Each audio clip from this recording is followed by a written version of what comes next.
Hello बच्चों, good morning. Welcome to my YouTube channel VK classes online study में मैं विजय त्रिपाठी फिर से आपका एक बार स्वागत करता हूं। इसके प्रीवियस लेक्चर्स में आपने क्लास 10th के मैथ के सिलेबस के बारे में जाना। सिलेबस में कितने चैप्टर्स होते हैं, कौन कौन से चैप्टर मोस्टली इंपॉर्टेंट होते हैं, ये सारी चीजें हमने वहाँ पे आपको बता दी थी। हमने ये भी बताया था कि हम लोग स्टार्टिंग कहाँ से करेंगे। हम लोग जहां से स्टार्टिंग करेंगे उस चैप्टर का नाम है पॉलिनोमियल्स। पॉलिनोमियल्स होते क्या हैं, पॉलिनोमियल्स की डिग्रीज क्या होती हैं, ये सारी की सारी चीजें आपने प्रीवियस क्लास में पढ़ लिया है। यहां पर हम लोग को उसके आगे जाना है। इट मींस लीनियर पॉलिनोमियल्स क्या है, क्वाड्रेटिक पॉलिनोमियल्स क्या है, इनका ग्राफिकल रिप्रेजेंटेशन क्या होता है, यानी इनको हम ग्राफ पे कैसे निरूपित कर सकते हैं, चाहे वह रैखिक बहुपद हो चाहे वह द्विघात बहुपद हो। अगर उनका हमें ग्राफिकल रिप्रेजेंटेशन करना है तो हम लोग उसे कैसे कर सकते हैं, इन सारी चीजों के बारे में आप यहाँ पे सीखेंगे। इसके बाद हम लोग ये देखेंगे कि इनके जो जीरोज होते हैं, जीरोज आर रूट्स हम बोल सकते हैं, मतलब बहुपद के जो शून्यांक होते हैं या शून्यक होते हैं या उसके मूल होते हैं, उनकी ज्योमेट्रिक मीनिंग क्या होती है, उनकी ज्योमेट्रिक मीनिंग क्या होती है, इन सारी चीजों के बारे में हम लोग को इस चैप्टर्स में पढ़ना है। इसके बाद हम लोग को ये देखना है कि आपने ग्राफिकल रिप्रेजेंटेशन कर लिया, जीरोज की ज्योमेट्रिकल मीनिंग ले लिया। इसके बाद हम लोग ये देखेंगे कि जो पॉलिनोमियल्स होते हैं उनके जीरोज मींस उसके जो रूट्स होते हैं, जिसको आपने मूल बोला, उसको आप फाइंड आउट कैसे करते हो। किसी पॉलिनोमियल्स के जीरोज अगर आपको पता है तो आप उसे पॉलिनोमियल्स को फॉर्म कैसे करते हैं, यानी किसी बहुपद के अगर शून्य आपको दिए गए तो आप उस बहुपद को कैसे बनाते हैं, इन सारी चीजों के बारे में हम लोग यहाँ पे पढ़ने वाले हैं। तो आज हम लोग के पास कुछ कंटेंट है जिन पर हम लोग चर्चा करेंगे। ये हमेशा याद रखना कि हम लोग को ऐसी पढ़ाई करनी है, अपने लेवल को ऐसा बनाना है ताकि फ्यूचर में कभी भी कोई प्रॉब्लम्स ना आए। यानी बेसिक जो चीजें हैं, जो बेसिक कॉन्सेप्ट हैं, वह पूर्ण रूप से आपके क्लियर होने चाहिए। कभी कभी ऐसा होता है कि कुछ लोग ओनली चैप्टर्स स्टार्ट किए, उसके बारे में 1 से 2 फार्मूले पढ़े और एक्सरसाइज पे आ गए, एक्सरसाइज सॉल्व करना शुरू कर दी। तो किसी भी चैप्टर की एक्सरसाइज सॉल्व करने से आपकी जो बेसिक प्रॉब्लम्स होती हैं, जो उस चैप्टर्स की प्रॉब्लम्स होती हैं, वह कभी सॉल्व नहीं होती। आप सिर्फ उतना ही जानते हैं कि कौन क्वेश्चन लग सकता है और कौन नहीं लग सकता। जैसे हम लोग कभी कभी घर बनाते हैं और घर की नींव मजबूत ना रखें, तो जो घर होता है वह अपने आप ही जैसे जैसे लोडिंग बढ़ती जाती है कुछ देर तक तो सहता है, उसकी जब तक क्षमता है तब तक वो सहता है, उसके बाद वह ढह जाता है। ऐसे ही आप लोग जब मैथ पढ़ते हो और बेसिक कॉन्सेप्ट आपका क्लियर नहीं होता है तो आप कुछ क्वेश्चन तो लगाते हो उस चैप्टर के, उसके बाद आप कुछ भी नहीं कर पाते, फिर आपको लगता है कि इस चैप्टर्स के बारे में हमने तो कुछ सीखा ही नहीं, ये सब टॉपिक्स कहाँ होते थे जो हम लोग को बताया ही नहीं गया। तो आप लोग को पढ़ाई कुछ ऐसी ही करनी है कि कभी भी फ्यूचर में कोई भी प्रॉब्लम इस चैप्टर से रिलेटेड ना निकले। आपको एक एक टॉपिक के बारे में यहाँ पे बताया जाएगा, हर टॉपिक पर डिस्कस किया जाएगा, आपके लिए है क्या, कैसे है, कैसे हुआ होगा, ये सारी चीजें आपको यहाँ पे मिलने वाली है। तो हमने आपको बताया कि हमारे कंटेंट पहले से हमने बोर्ड पे लिख दिया है, जिस पर आज हम लोग डिस्कस करेंगे।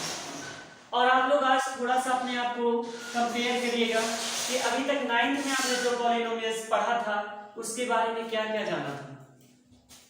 आज आप जो यहां पे पढ़ रहे हो, आप क्या पढ़ रहे हो, दोनों को कंपैरिजन करना, आपको लगेगा कि आप कुछ ऐसी चीजें जो नहीं पढ़े। हो सकता है कुछ लोगों ने पढ़ा भी हो लेकिन उस पर अच्छे से गौर ना किया हो। हम लोग चलते हैं आज अपने लेक्चर्स में, कौन कौन से कंटेंट पर हम लोग को चर्चा करनी है। सबसे पहले हम लोग के जो कंटेंट है वह है इंट्रोडक्शन, जिसको हम हिंदी में बोलते हैं परिचय। आज हम लोग पूरा का पूरा उसके इंट्रोडक्शन के बारे में जानेंगे कि हमें पॉलिनोमियल्स में यहाँ पे क्या क्या पढ़ना है। जो हम लोग का सेकेंड कंटेंट है जिसको हम लोग बोलते हैं रिकैपिचुलेशन, जिसको हिंदी में कहते हैं पुनरावलोकन। इट मींस जैसे जब हम किसी टॉपिक्स को पढ़ लेते हैं और वही टॉपिक हमारे पास दोबारा आती है और हमें उससे रिलेटेड कुछ क्वेश्चन सॉल्व करने होते हैं, तो उसे हम लोग बोलते हैं हिंदी में पुनरावलोकन। यानी हम फिर से उसका अवलोकन कर रहे हैं, यानी हम फिर से उसको देख रहे हैं, फिर से उसको सॉल्व कर रहे हैं। ये सारी चीजें आती हैं रिकैपिचुलेशन, इट मींस पुनरावलोकन में।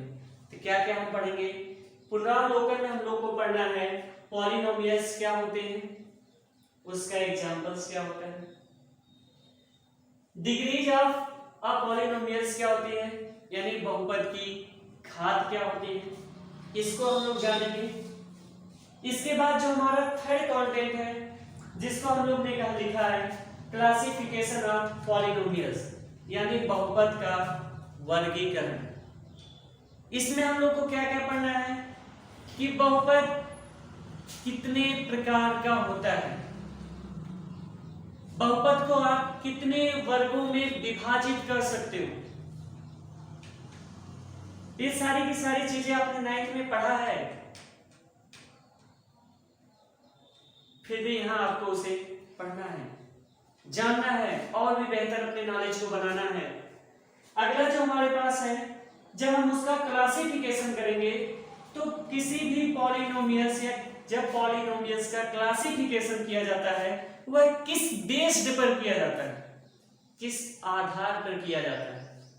आधार का मतलब जैसे आप किसी का कॉलेज में पढ़ते हो तो आप किसी क्लास के स्टूडेंट हो, आप इतने समय 10th क्लास के स्टूडेंट हो, हमने माना आप एक क्लास 10th के स्टूडेंट हो और आपका सेक्शन ए है। आपने देखा होगा कि कई ऐसे कॉलेज होते हैं जिसमें बच्चों के स्तर को देखते हुए सेक्शंस बनाए जाते हैं कि सेक्शन ए अगर है तो हो सकता है इसमें बहुत ही अच्छे बच्चे रखे गए, इनका जो स्तर हो, इनका जो लेवल हो बहुत अच्छा हो, टैलेंटेड बच्चे ए में डाल दिए गए, उससे कम टैलेंटेड बच्चे बी में रख दिए गए, उससे कम टैलेंटेड बच्चे सी में रख दिए गए, उससे कम टैलेंटेड बच्चे डी में रख दिए गए, ऐसे रखते चले गए। इट मींस आपका बेस वहां पे क्या था, आपका वहां पे बेस्ड आपका नॉलेज था। आपके पास जितना अच्छा नॉलेज था उसी बेस पर आप सेक्शन में डिवाइड होते चले गए।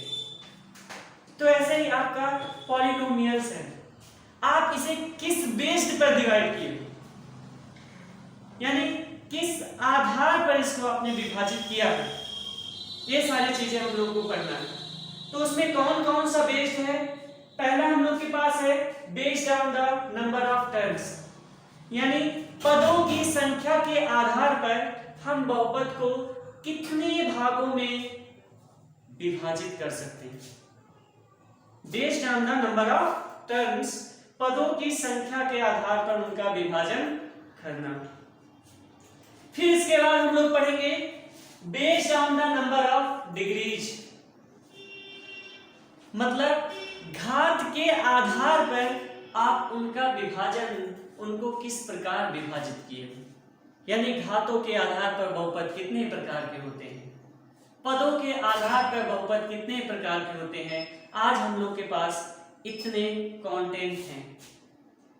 इसके बाद भी हम लोग पढ़ेंगे कि पॉलिनोमियल्स वैल्यूज क्या होती है, यानी किसी पॉलिनोमियल्स की वैल्यू क्या होती है। इन सब चीजों के बारे में चर्चा करेंगे। तो हमने बताया इंट्रोडक्शंस में, प्रीवियस क्लास में आपने कुछ चीजें पढ़ लिया था।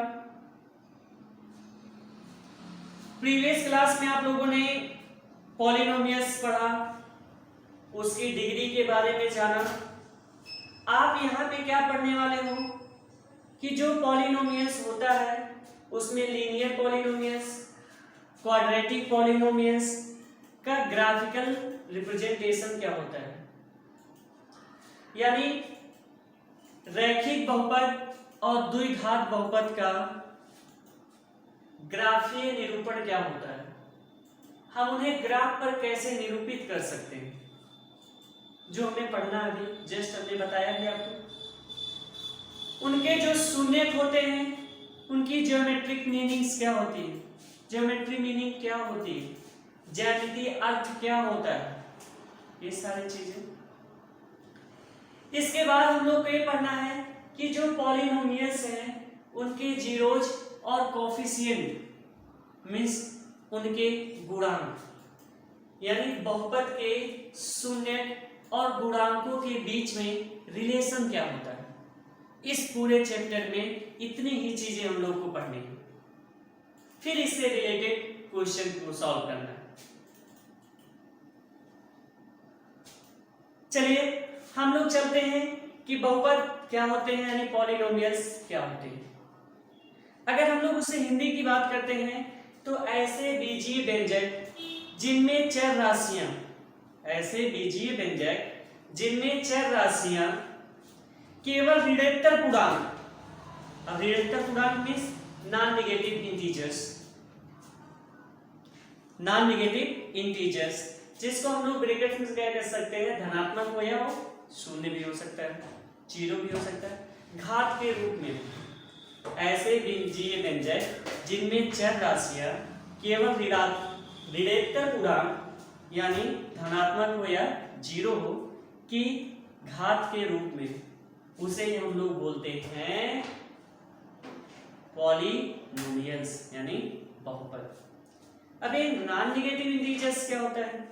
Are non negative integers is an integer that is either zero or positive. Non negative integers क्या होता है? वह जीरो भी हो सकता है या तो वह पॉजिटिव भी हो सकता है। तो चलिए पॉलिनोमियल्स का कैसे एग्जाम्पल के थ्रू देखते हैं। अगर कोई भी एक्सप्रेशन इस फॉर्म में लिखा गया है a0 plus a1x plus a2x square plus a3x³ plus dot dot plus anxn, अगर इस फॉर्म में कोई भी एक्सप्रेशन लिखा गया है इट मींस वह क्या कहलाएगा? पॉलिनोमियल्स कहलाएगा। क्या कहलाएगा? बहुपद कहलाएगा। आप आसानी से बता सकते हैं कि अगर किसी भी बीजीय व्यंजक को या किसी भी व्यंजक को हमने इस फॉर्म में लिखा है तो वह क्या कहलाएगा? बहुपद कहलाएगा। अब यहाँ पे हम लोग को ये देखना है कि a0, a1, a2, a3, an है क्या? a0, a1, a2, a3 ये सब के सब रियल नंबर्स हैं। क्या है? रियल नंबर्स, जिसको हम लोग बोलते हैं वास्तविक संख्याएं हैं। कौन सी संख्याएं हैं? वास्तविक संख्याएं। और ये हमेशा याद रखना कि an does not equal to always zero, कभी भी an जीरो के इक्वल नहीं हो सकता। अगर यह जीरो के इक्वल हो गया तो यह पॉलिनोमियल्स ही नहीं होगा।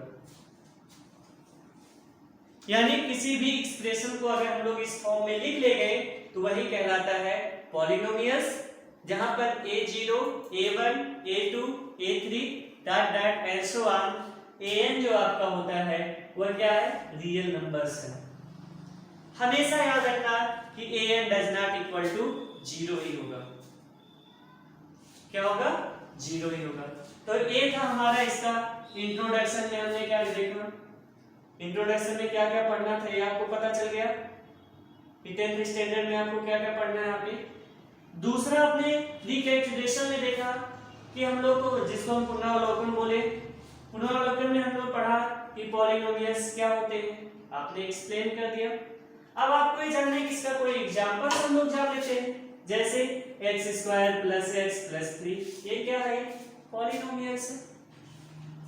2x + 3 ये क्या है? आपका पॉलिनोमियल्स है। 3x ये क्या है? पॉलिनोमियल्स है। एक्स क्यूब ये क्या है? पॉलिनोमियल्स है। एक्स स्क्वायर ये क्या है? पॉलिनोमियल्स है। इट मींस ये सब के सब क्या है? पॉलिनोमियल्स के एग्जांपल्स है। तो आपने क्या पढ़ लिया? इंट्रोडक्शन पढ़ लिया। रिकैपिचुलेशन में आपने क्या पढ़ा?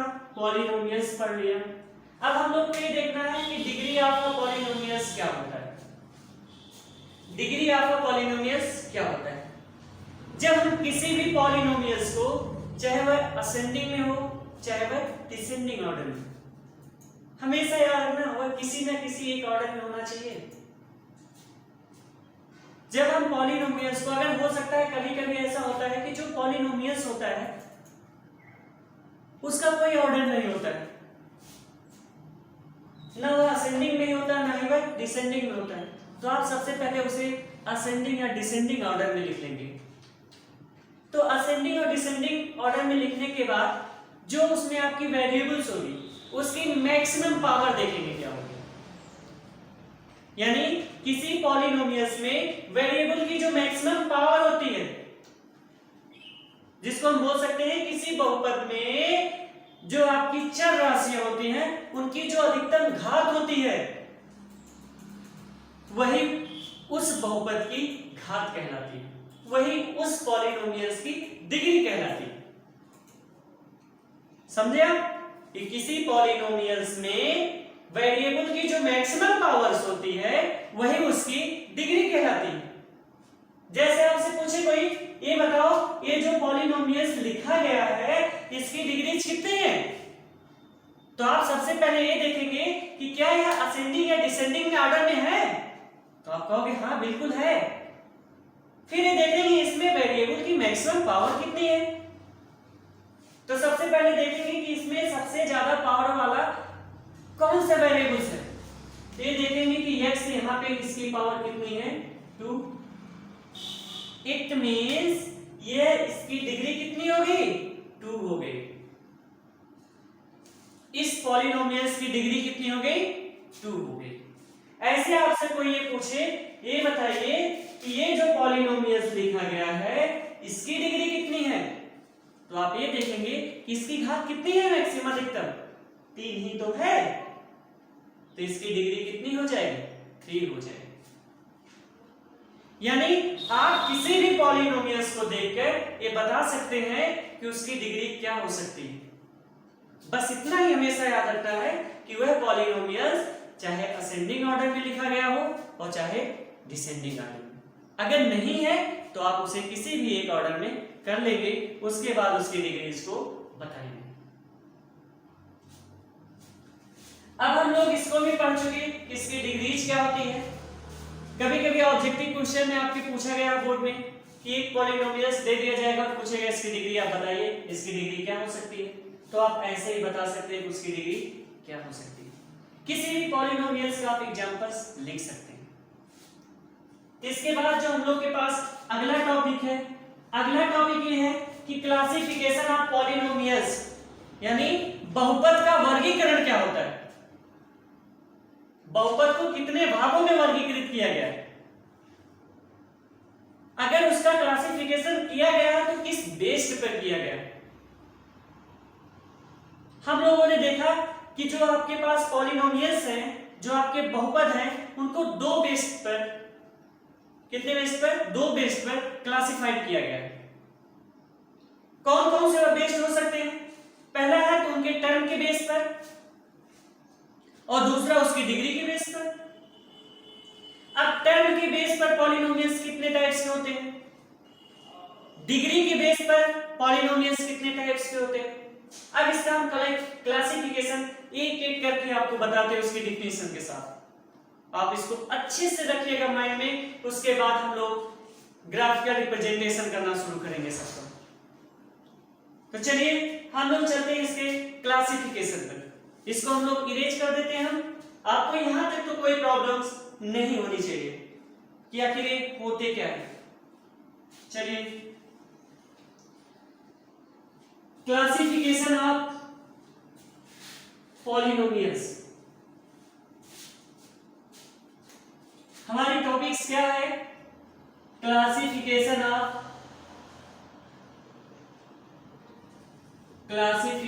Of polynomials. चलिए, हमने कहा कि जब हम इसका क्लासिफिकेशन करते हैं तो किसी भी पॉलिनोमियल्स या कोई भी पॉलिनोमियल्स हो उसको दो बेस पर क्लासिफाई किया गया है। पहला बेस्ड आपका क्या है? Based on the number of terms. Second पे based on the number of degree. अब यहां पे हम लोग एक बेस लेंगे और उस पे ये देखेंगे कि पॉलिनोमियल्स कितने टाइप्स का होता है। हर पॉलिनोमियल्स का एग्जांपल्स क्या हो सकता है, आप उसको डिफाइन कैसे कर सकते हो। कोई आपसे पूछ ले इस पॉलिनोमियल्स का एग्जांपल्स बताओ या ये पॉलिनोमियल्स क्या होता है, तो आप कैसे उसे बता सकते हो। ये सारी चीजें हम लोग इस पे चलते हैं। तो पहली टॉपिक्स हम लोग को मिल गई based on the number of terms. Based on the number of terms यानी पदों की संख्या के आधार पर बहुपद के प्रकार। इसकी हिंदी की हम लोग बात कर लेते हैं, तो हम हिंदी लिख देते हैं पदों की संख्या के आधार पर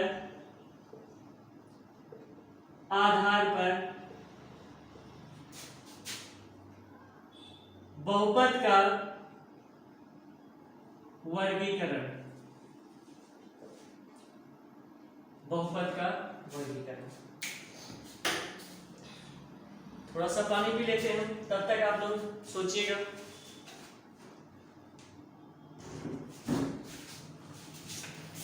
चलिए चलते हैं हम लोग आगे।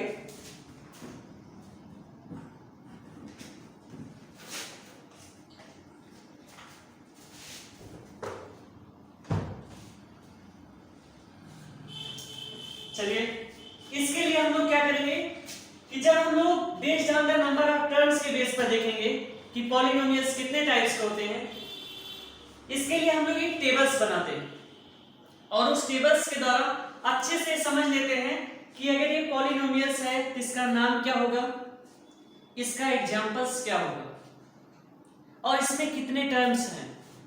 इन सारी चीजों के बारे में हम लोग अच्छे से जानते हैं। तो चलिए देखिए, सबसे पहले हम लोग क्या लिखेंगे, एक टेबल्स बनाएंगे। आप लोग भी इस टेबल्स को बना सकते हो। इस टेबल से आप अच्छे से एक्सप्लेन कर सकते हो कि कौन सा पॉलिनोमियल्स है और इसका एग्जांपल क्या हो सकता है। अब आप देखेंगे कि इसको हम लोग तीन पार्ट में डिवाइड कर देते हैं। जो हम लोग के पास फर्स्ट पार्ट है, इसमें हम लोग लिखेंगे नंबर ऑफ टर्म्स। जो सेकेंड पार्ट होगा, भाग है इसका, उसमें हम लोग लिखेंगे इसका एग्जांपल्स। और जो थर्ड होगा, नेम ऑफ पॉलिनोमियल्स।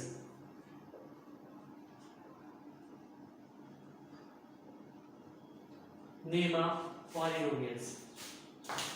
अब आप लोग ये देखेंगे कि आखिर अगर ये पॉलिनोमियल्स है, किसी भी पॉलिनोमियल्स में अगर हम उसे टर्म के अकॉर्डिंग डिफाइन करें तो कितने कितने टर्म्स हो सकते हैं।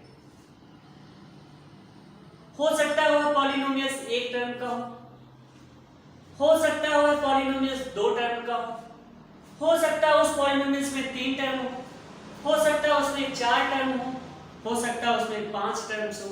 टर्म्स मींस होता है पद। हो सकता है एक पद का हो, दो पद का हो, तीन पद का हो, चार पद का हो, पांच पद, छह पद, सात पद ऐसे होता चला जाएगा।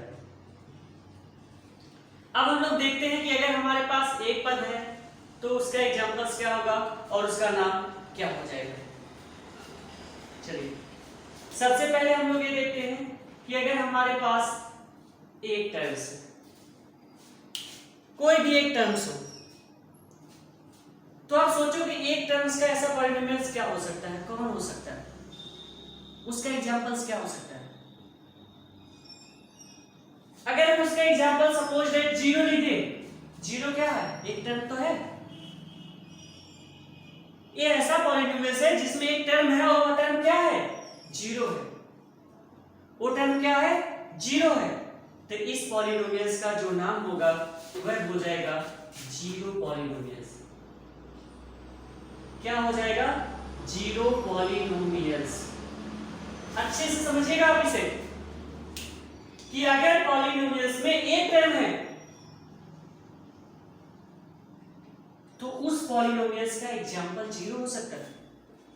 अगर उस पॉलिनोमियल्स का एग्जांपल 0 है तो उस पॉलिनोमियल्स का नाम जीरो पॉलिनोमियल्स हो जाएगा, जिसको हम बोलते हैं शून्य बहुपद। हिंदी में क्या बोलते हैं इसको हम लोग, शून्य बहुपद। शून्य बहुपद।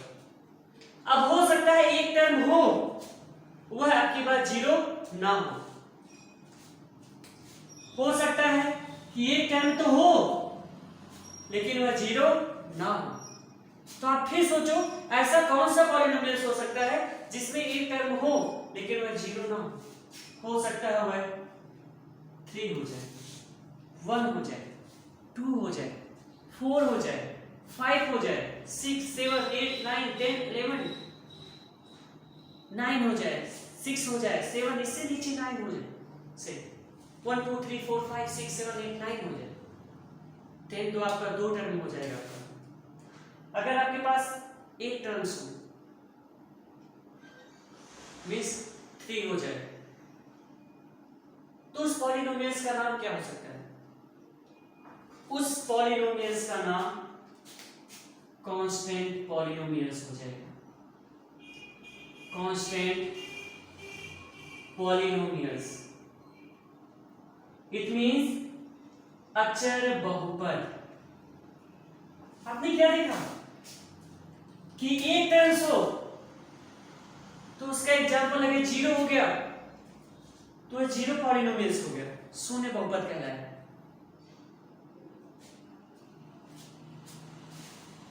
एक ही टर्म हो लेकिन वह 0 को छोड़कर हो, 1 2 3 4 5 6 7 8 9 हो जाए तो उस पॉलिनोमियल्स का नाम क्या हो गया, कांस्टेंट पॉलिनोमियल हो गया, जिसको आपने हिंदी में बोल दिया अचर बहुपद।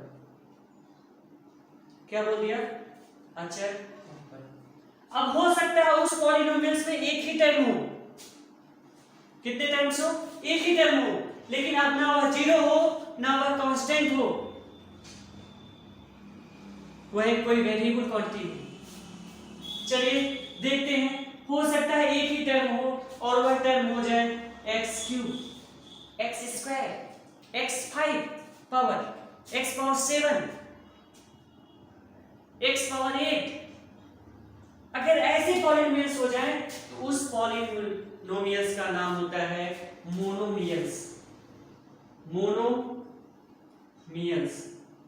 जिसको हम लोग हिंदी में बोलते हैं मोनोमियल्स पॉलिनोमियल्स, या हम इसे डायरेक्ट बोल देते हैं एक पदीय बहुपद। यानी अगर कोई ऐसा बहुपद है, ऐसा पॉलिनोमियल्स है जो एक टर्म रखता है और वह टर्म ना तो 0 है ना ही 1 है, वह कुछ वेरिएबल क्वांटिटी है, तो उसका नाम हो जाता है मोनोमियल्स। इट मींस एक पदीय बहुपद। अगर हो सकता है वह 2 टर्म रखने लगे, एक की बजाय वो कितने टर्म्स रखने लगे, 2 टर्म्स रखने लगे, तो उसका नाम क्या होगा। सपोज दैट अब उसमें 2 टर्म हो जाए, 2 टर्म कौन कौन से हो सकते हैं, हो सकता है वह x³ प्लस x² हो जाए, वह पॉलिनोमियल्स क्या हो जाए, x³ plus x², first term second term हो जाए। अगर आप उसमें 2 टर्म्स हो जाए तो उस पॉलिनोमियल्स का नाम होता है बाइनोमियल्स। बाइनोमियल्स जिसको हम लोग हिंदी में बोलते हैं द्विपदीय बहुपद। द्विपदीय बहुपद, द्विपदीय बहुपद। यानी ऐसा पॉलिनोमियल्स जो दो टर्म को रखता हो, ऐसा बहुपद जिसके पास दो पद हो, उसे हम लोग द्विपदीय बहुपद कहते हैं। सोचो अगर वह पॉलिनोमियल्स 3 टर्म्स रखने लगे, कितने टर्म्स रखने लगे? 3 टर्म्स रखने लगे। सपोज दैट वह 3 टर्म्स कौन से हो जाए? X cube plus x square plus 1 हो जाए। तो उस पॉलिनोमियल्स का जो नाम होता है वह होता है ट्राइनोमियल्स, जिसको हम बोलते हैं त्रिपदीय बहुपद। समझ में आया होगा आपको कि अगर 0 है, 1 है, x है, तो उसका नाम क्या हो सकता है? अगर किसी पॉलिनोमियल्स में एक टर्म है, अब वह टर्म कुछ भी हो सकता है। क्या क्या हो सकता है? वह टर्म 0 हो सकता है, 3 हो सकता है, x क्यूब हो सकता है। ये तीनों तो एक ही टर्म्स के हैं। अगर ऐसा होता है तो अगर 0 है उसका एग्जांपल, तो वह 0 पॉलिनोमियल्स होगा।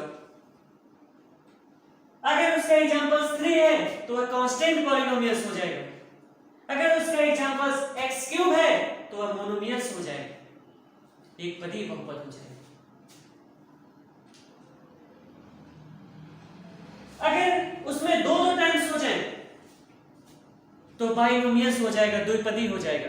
3 टर्म हो जाए तो आपका ट्राइनोमियल्स हो जाएगा। अब आप सीरियस होकर सुनिएगा, एक एक हम करके एक्सप्लेन करते हैं। ऐसा बहुपद जिसमें केवल एक पद हो, उसे हम लोग एक पदीय बहुपद बोलते हैं, उसे एक पदीय बहुपद कहते हैं। ऐसा बहुपद जिसमें केवल दो पद हो, उसे द्विपदीय बहुपद कहते हैं। ऐसा बहुपद जिसमें 3 पद हो, उसे त्रिपदीय बहुपद बोलते हैं। अब आप सोच रहे होंगे कि अगर बहुपद में 4 पद हो जाए तो उस बहुपद का क्या नाम हो सकता है? उसको अगर हम लोग बात करें तो क्वांटिक बोलते हैं, और हिंदी में बात करें तो उसको हम लोग चतुर्थपदीय बोल सकते हैं। वैसे तो रियल में अगर हम लोग बात करें तो त्रिपदी के बाद जितने भी बहुपद होते हैं सबको पॉलिनोमियल्स ही बोलते चले जाते हैं। मेनली अगर आप लोग को याद करना है कितने टर्म्स तक, तो 3 टर्म्स तक याद करने हैं। कौन कौन से term? 1 terms, 2 terms and 3 terms. तो हमें लगता है यहां तक तो आपको अच्छे से समझ में आया होगा कि बहुपद कितने प्रकार के होते हैं, बहुपद के एग्जांपल्स क्या होता है। आप अच्छे से उसे एक्सप्लेन कर सकते हो, उसे अच्छे से बता सकते हो दोनों लैंग्वेज में। एक चीज हमेशा याद रखना, अगर आप हिंदी मीडियम के हो तो अपनी इंग्लिश पर भी कमांड बनाना शुरू कर दो, क्योंकि फ्यूचर में अगर आपकी इंग्लिश पे कमांड नहीं है तो आप बहुत ही पीछे होते चले जाओगे। इट मीन्स आपको दोनों लैंग्वेज को अच्छे से जानना होगा। अब इसके बाद हम लोग क्या करेंगे कि जो अगला बेस्ड है, डिग्री के बेस पर हम लोग ये देखेंगे कि पॉलिनोमियल्स कितने टाइप्स के होते हैं। इसको हम इरेज कर रहे हैं। अगर आपको इसके बाद भी कोई प्रॉब्लम्स होती है तो आप हमें जरूर बताइएगा। आप हमारे व्हाट्सएप ग्रुप से जुड़िएगा, जब भी आपको कोई भी प्रॉब्लम्स हो आप अपनी प्रॉब्लम्स को हमें बता सकते हैं। हम हमेशा कोशिश करेंगे कि आपकी हर प्रॉब्लम का सॉल्यूशन आपको जल्दी से जल्दी मिले। डिस्क्रिप्शन बॉक्स में हमें आपको हमारे व्हाट्सएप नंबर का पता चल जाएगा, तो आप वहां से व्हाट्सएप नंबर ले सकते हैं, आप वहां से कांटेक्ट कर सकते हैं, आप पूछ सकते हैं कोई भी प्रॉब्लम्स होती है आपको तो। चलिए अब हम लोग चलते हैं based on the number of degree,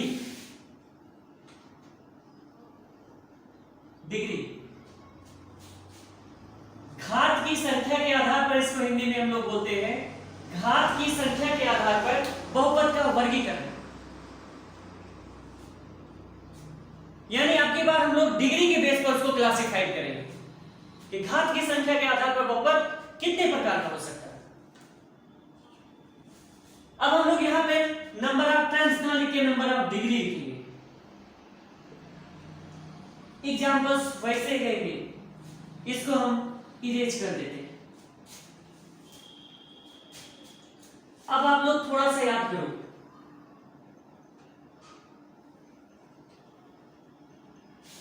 कि डिग्री बेस पर आपने क्या पढ़ा था, पॉलिनोमियल्स कितने टाइप्स के होते थे। अभी आपसे कोई ये पूछ ले, आप लोग तो थोड़ा सा इनफाइनाइट के बारे में अच्छे से जानते ही होंगे। इनफाइनाइट को हिंदी में बोलते हैं अपरिभाषित। कभी कभी ऐसे पॉलिनोमियल्स होते हैं जिनकी पावर इनफाइनाइट होती है। जिनकी पावर क्या होती है? इनफाइनाइट होती है। जिनकी डिग्री क्या होती है? इनफाइनाइट होती है। उनका एग्जांपल्स क्या हो सकता है? ऐसे पॉलिनोमियल्स का नाम क्या हो सकता है? इसे हम लोग चलते हैं इस पे पढ़ने। चलिए देखिए, अगर हम लोग के पास ऐसा पॉलिनोमियल्स हो जिसकी डिग्री क्या हो? इनफाइनाइट हो, नाइट, जिसको हम बोलते हैं हिंदी में अपरिभाषित हो, जिसको हम बता ही ना सके कि उसकी डिग्री कितनी होगी। कभी कभी आप लोग ये देखते हो कि किसी व्यक्ति को देखते हो और देख कर ये नहीं बता पाते हो कि इसकी कैपेसिटी क्या होगी, इसका स्टेमिना क्या होगा, ये कितनी देर तक हो सकता है। कोई बड़ी स्टूडेंट हो कितनी देर तक पढ़ता होगा, कहते हो भाई इसकी तो कैपेसिटी अपार है, इसके पास बहुत ज्यादा नॉलेज है, जिसको हम लोग माप नहीं सकते, नीचे नहीं कर सकते। ऐसे कुछ ऐसे पॉलिनोमियल्स होते हैं जिनकी डिग्री क्या होती है? इनफाइनाइट होती है। उनको हम एक्सप्लेन ही नहीं कर सकते, उनकी डिग्री कितनी हो सकती है बता ही नहीं सकते। तो अगर ऐसे पॉलिनोमियल्स हो तो उनका एग्जांपल्स क्या होगा? उनका नाम क्या होगा? उनका एग्जांपल्स होगा जीरो। आपसे कोई पूछे ये बताओ जीरो की पावर कितनी है, क्या बताओगे आप? जीरो की पावर 1 है। कोई बताएगा जीरो की पावर 2 है, कोई बताएगा जीरो की पावर 3 है, कोई बताएगा जीरो की पावर 4 है, कोई बताएगा जीरो की पावर 10 है, कोई बताएगा 15 है, 20 है, 100 है, लाख है। आप क्या करेंगे? कैसे इसको बताएं? इट मींस इसकी जो डिग्रीज है वो इनफाइनाइट है, अपरिभाषित है, उसको हम बता नहीं सकते इसकी पावर कितनी हो सकती है। अगर ऐसा कोई पॉलिनोमियल्स है जिसकी डिग्री इनफाइनाइट है तो उस पॉलिनोमियल्स का जो नाम होगा जीरो पॉलिनोमियल्स। उस पॉलिनोमियल्स को भी हम लोग क्या बोल सकते हैं? जीरो पॉलिनोमियल्स बोल सकते हैं, यानी शून्य बहुपद। हिंदी में इसको हम लोग बोल सकते हैं शून्य बहुपद। अब आप ये सोच रहे होंगे कि अभी तो हम पहले भी पढ़ के आए, एक टर्म्स होता था जीरो होता था तभी उसको जीरो पॉलिनोमियल्स कहते थे। जब हम लोग डिग्री बेस पर कर रहे हैं एक्सप्लेन, क्लासिफाइड उसको कर रहे हैं, फिर भी यहाँ पे उसको ले रहे हैं। हाँ बिल्कुल, क्योंकि वहां जब आपने टर्म बेस पर देखा था तो इसमें एक टर्म था तब भी एग्जांपल मिला था। जब आपने डिग्री बेस पर देखा तो इसकी डिग्री भी क्या है? इनफाइनाइट।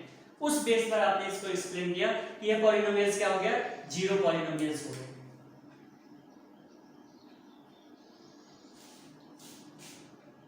अब हो सकता है उस पॉलिनोमियल्स की डिग्री क्या हो जाए? 1 हो जाए। क्या हो जाए? 1 हो जाए। आज हम लोग बोल सकते हैं इसके पहले कि अगर इनफाइनाइट हम जीरो भी तो कह सकते हैं। अब तो वे सोचोगे कि अगर जीरो हो जाए तो क्या हो सकता है? अगर किसी पॉलिनोमियल्स की डिग्री क्या हो जाए? जीरो हो जाए। सपोज दैट वह क्या a है और a does not equal to zero है। अब की बार आप ये नहीं कहेंगे कि a इक्वल टू भी जीरो है। अगर आप जीरो हो तब तो यही डालेंगे। फिर हमने उसका एग्जांपल लिखा तो उसका एग्जांपल क्या है? a है और a does not equal to zero है। a जीरो के इक्वल नहीं है। कुछ भी हो सकता है पर जीरो के इक्वल नहीं हो सकता। इससे क्या पता चला आपको कि अगर किसी भी पॉलिनोमियल्स की डिग्री जीरो मिल गई तो उस पॉलिनोमियल्स का जो नाम होता है वह कांस्टेंट होता है। कांस्टेंट पॉलिनोमियल्स, अचर बहुपद, क्या बोलते हैं इसको? अचर बहुपद हिंदी। फिर आपने सोचा अरे ये तो पहले भी मिला था हम लोग को, वहां भी सर ने कभी बताया था कि वहां भी कांस्टेंट पॉलिनोमियल्स था, यहां फिर वही आ गया। जीरो वहां भी बताया, जीरो यहां भी बताया। बिल्कुल, वहां हम लोग नंबर ऑफ टर्म के बेस पर बात करते थे, यहां हम लोग नंबर ऑफ डिग्री के बेस पर बात करते हैं। यहां पर एक डिग्री क्या है? 1 है।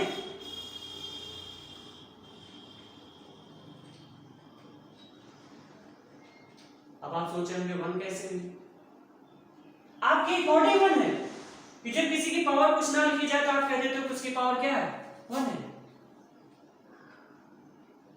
लेकिन यहां भी 1 नहीं है, यहां भी उसकी डिग्री क्या है? 0 है, जबकि ये 0 के इक्वल नहीं है।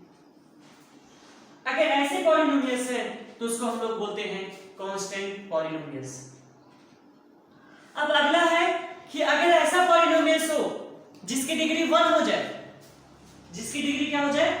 1 हो जाए, तो उस पॉलिनोमियल्स का एग्जांपल्स क्या हो सकता है? उसका नाम क्या हो सकता है? अगर किसी भी पॉलिनोमियल्स की डिग्री 1 हो जाए तो उसका एग्जांपल होगा ax plus b। क्या होगा? ax plus b। और ऑलवेज याद रखना कि a does not equal to 0 ही होगा। a अगर 0 हो गया तो फिर ये पॉलिनोमियल्स हट गया जिसकी आप एक्सप्लेन करने वाले हो, जिसको बताने वाले हो। यानी अगर किसी पॉलिनोमियल्स में उसकी डिग्री 1 हो तो उस पॉलिनोमियल्स का नाम लीनियर पॉलिनोमियल्स होता है। यानी उस पॉलिनोमियल्स को हम लोग लीनियर पॉलिनोमियल्स कहते हैं, जिसको हिंदी में रैखिक बहुपद कहते हैं। क्या कहते हैं? रैखिक बहुपद कहते हैं। यानी ऐसा बहुपद जिसमें उसकी मैक्सिमम अधिकतम घात क्या हो? 1 हो। जो उसका एक्सप्रेशन, जो उसका व्यंजक है, उसकी मैक्सिमम पावर क्या होनी चाहिए? 1 होनी चाहिए। अगर उसकी मैक्सिमम पावर 1 हो गई तो आपका लीनियर पॉलिनोमियल्स होगा, रैखिक बहुपद होगा। अब आप सोच रहे होंगे अगर किसी भी पॉलिनोमियल्स की पावर 2 हो जाए तो वह बहुपद कैसे होगा और उसका नाम क्या होगा? चलिए देखते हैं। अगर किसी भी पॉलिनोमियल्स में उसकी डिग्री 2 हो गई तो उस पॉलिनोमियल्स का example ax square plus bx plus c होगा। फिर हमेशा याद रखना कि a always does not equal to 0 होगा। यानी अगर किसी पॉलिनोमियल्स की डिग्री 2 हुई तो उसका एग्जांपल a होगा।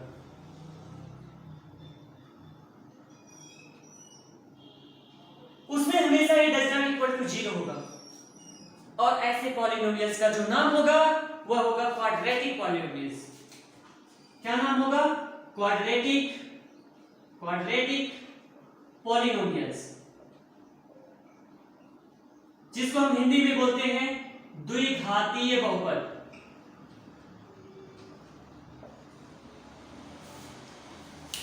यानी ऐसा बहुपद जिसमें उसकी घात कितनी हो? मैक्सिमम 2, उसे द्विघातीय बहुपद कहते हैं। कोई भी द्विघातीय बहुपद का आप एग्जांपल लिख सकते हैं इस बेस पर। कोई भी लीनियर पॉलिनोमियल्स का एग्जांपल लिख सकते हैं आप इस बेस पर।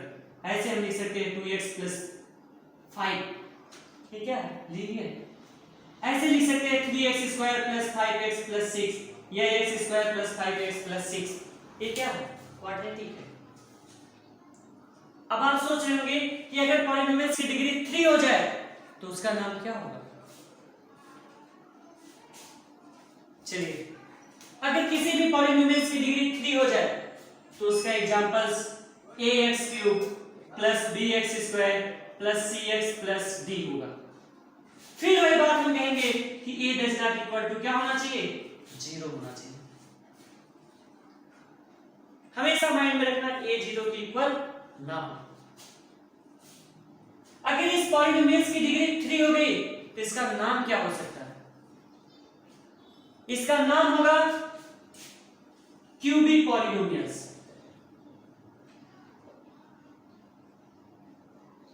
इसको हम लोग हिंदी में बोलते हैं त्रिघातीय बहुपद। यहां तक तो था मेन उनका क्लासिफाइड। आपको समझ में आया होगा? जितने भी कंटेंट हमने दिया सारे के सारे आज एक्सप्लेन कर दिए गए। आज एक और टॉपिक से आपको थोड़ा सा हम बता देते हैं, पॉलिनोमियल्स की वैल्यूज क्या होती है, क्योंकि कल अगले लेक्चर्स में हम लोग लीनियर पॉलिनोमियल्स, क्वाड्रेटिक पॉलिनोमियल्स, इसका ग्राफिकल रिप्रेजेंटेशन देखेंगे, जो कंपटीशन के पर्पस से वेरी वेरी इंपॉर्टेंट होता है। अगर आपकी इस पर कमांड रही तो फ्यूचर में आपको कभी भी आईआईटी या किसी भी कॉम्पिटिटिव एग्जाम में बैठने में कोई भी प्रॉब्लम्स नहीं होगी। इस चैप्टर से वह प्रॉब्लम्स आपकी हमेशा हमेशा के लिए सॉल्व होगी। जो आपकी प्रॉब्लम अभी तक बची थी वह फिर कभी नहीं बचेगी। यहाँ पे हर प्रॉब्लम्स आपकी सॉल्व होगी। तो अगले लेक्चर्स में हम लोग फिर मिलेंगे इसके नेक्स्ट टॉपिक पर। तब तक के लिए बेस्ट ऑफ लक।